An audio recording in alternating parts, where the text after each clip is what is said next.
జగన్మోహన్ రెడ్డి ప్రతి ఆడపడుచుని తన సొంత అక్క చెల్లెగా భావించి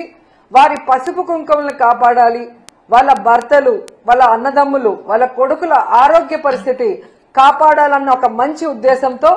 రాష్ట్రానికి ఆదాయ వనరైనా కూడా ఆ మద్యాన్ని దూరం చేసే విధంగా ఈరోజు మహిళల మాన ప్రాణాలు, వాళ్ళ పసుపు కుంకుమలు, వాళ్ళ మాంగళ్యాల్ని కాపాడే విధంగా తాను అధికారంలోకి వచ్చిన మొదటి రోజు నుంచే ఏ విధంగా 43,000 బెల్ట్ షాంపుల్ని రిమూవ్ చేశారు. అలాగే మీరు చూస్తే బార్లని ఏ విధంగా తగ్గించారు, పర్మిట్ రూమ్లని ఏ విధంగా రిమూవ్ చేయటం జరిగింది. అలాగే కొత్త బార్లకు గానీ లైసెన్స్ ఇవ్వకుండా, కొత్త డిస్టిలరీ లైసెన్స్ ఇవ్వకుండా మరి ఈ వైన్ షాప్స్ ని ప్రభుత్వ షాప్స్ గా మార్చి టైం కూడా ఏ విధంగా దగ్గరకు చేసి మరి ప్రజలకి మద్యాన్ని దూరం చేస్తూ ప్రజల్ని కాపాడుకుంటూ మహిళల్ని కాపాడుకుంటూ ముందుకు వెళ్లాడో